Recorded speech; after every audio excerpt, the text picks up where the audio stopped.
Ito pong panahon natin ngayon ay masasabi nating last days, wherein isa po sa pinaka nakikita kong palatandaan yung walang interest sa Diyos sa mga tao. Sila po yung mga taong nagpapahalaga dun sa mga bagay na hindi naman pong masyadong mahalaga. Aba, makikita po ninyo kung pahalagahan nila itong mga ito. Akala mo napakahalaga talaga ng mga pinapahalagahan nila eh. Pero ang totoo, wala naman pong kwenta kung titignan po ninyo sa kanyang kabuuan. Wherein, ito pong pinakamatamlay at pinakamalungkot, yung mga totoong mahalaga, winawalang halaga nila o iniisnab nila at hindi binibigyan ng halaga. Minsan nga minamaliit pa.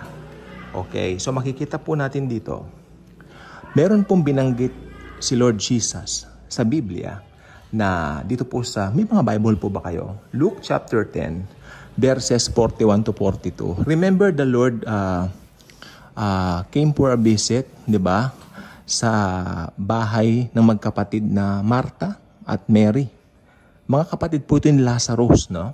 At syempre, nung pagdating ni Lord Jesus, malamang pagod siya kasama yung mga disipulos, no? At ang ginawa ng Martha ay nag-prepare ng food, ne?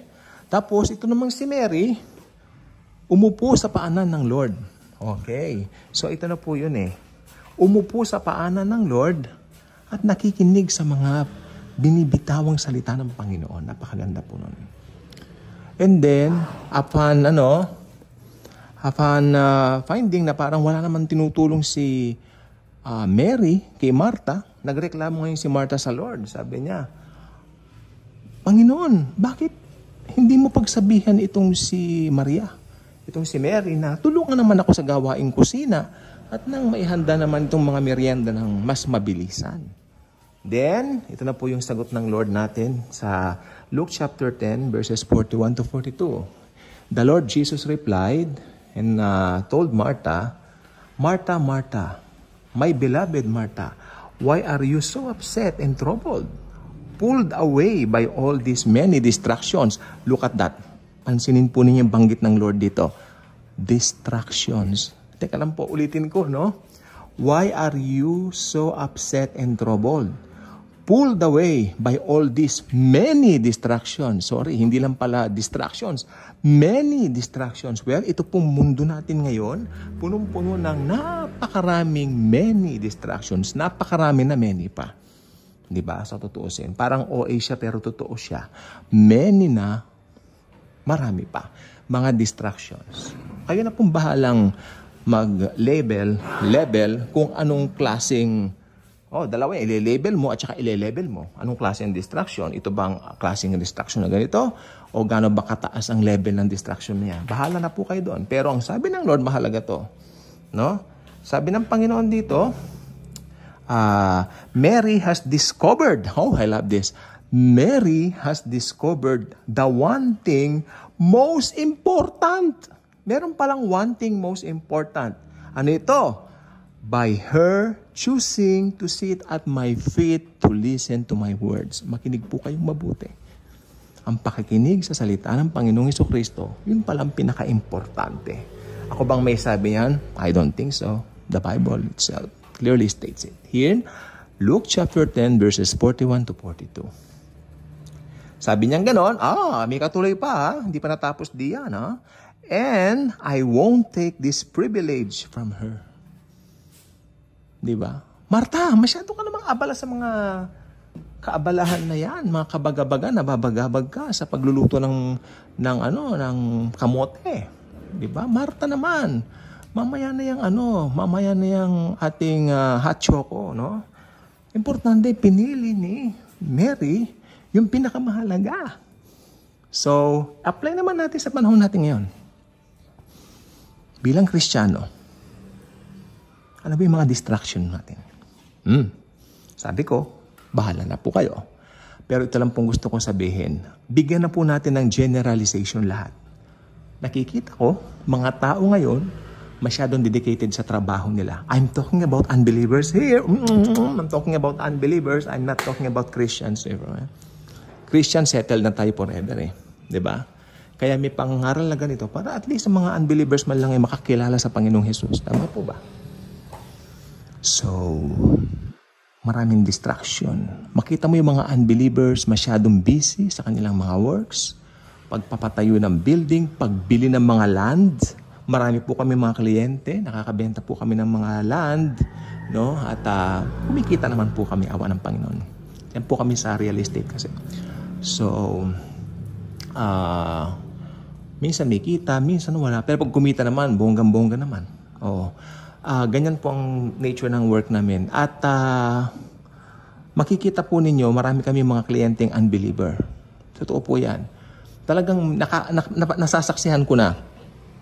May mga kliyente kami na talagang kung magsalita sila, parang dito lang ang buhay nila sa mundong ibabaw na ini. Parang di nilang din. Parang walang eternal life right after. Oo, na-observe ko. Pero hindi namin pinapakawalan kasi tatlo kami sa group, born again.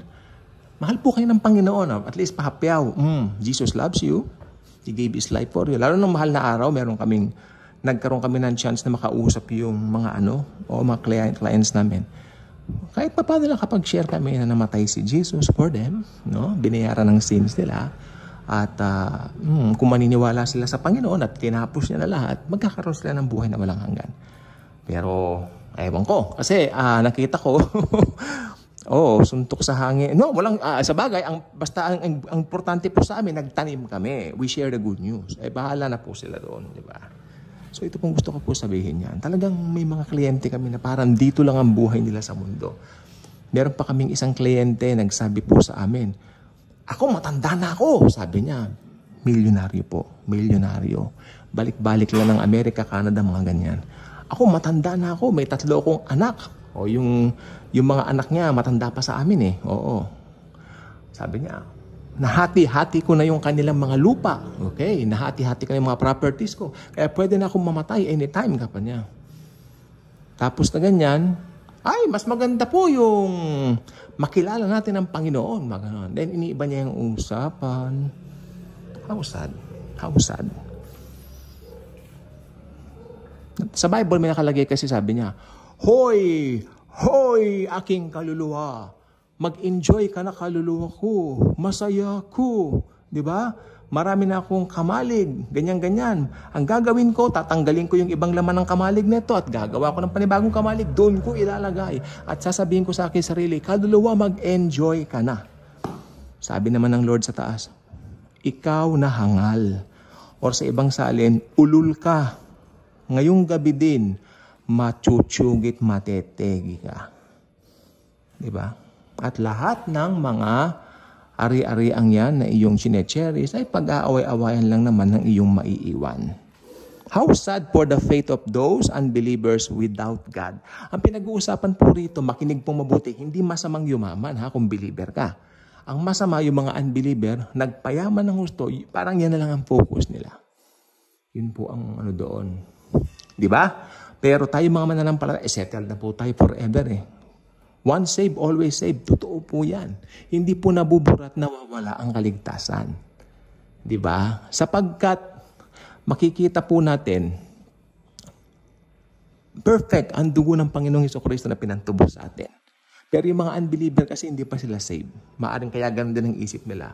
Parang dito lang ang buhay nila. Kasi they think na hanggang dito nga lang talaga. Pero alam po ba ninyo, marami pong mga tao ngayon, sabi nila, atheist sila. They don't believe in the existence of the Lord God Almighty. So, kawawa itong mga taong ito. Sapagkat yung, sabi ng Biblia, sabi ng hangal sa kanyang puso, there is no God.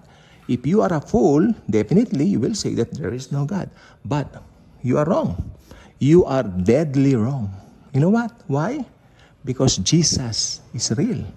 Nagpapakita na nga po siya sa mga unbelievers ngayon eh. Either on a dream or either on personal matters. Like for example, personal appearance. Biglang lilitaw sa iyo. Ang Panginoon, nang hilakbot ka. O, di ba? Pwede ba? Kaya habang may time pa, you really need to think. Paano pag natapos ang buhay mo dito? Di ba? Yung pinapahalagahan mo na yan, alam mo, walang kwenta yan. Sabihin mo na, Yung mga lupang binili mong yan, nagpatayo ka man ng pagkatataas na building, naging zillionaryo ka man, trilyonaryo ka, I really don't care. Sapagkat after ilang years, kung hindi pa magra-rapture, maluluma po yan. Ako'y nalulungkot pag napupunta ako dito sa Avenida, sa Escolta. Diba? Tapos, nung maliit pa ako, meron kaming pinupuntan yung boom na boom, wala na po yan. O, nasaan na? Fiesta Carnival, dinadala ko dyan, wala na yan. O, ibig sabihin, lumilipas lahat. Kaya huwag ka magmamalaki na parang forever ka dito. Lumilipas lahat. Ano ka? Diba?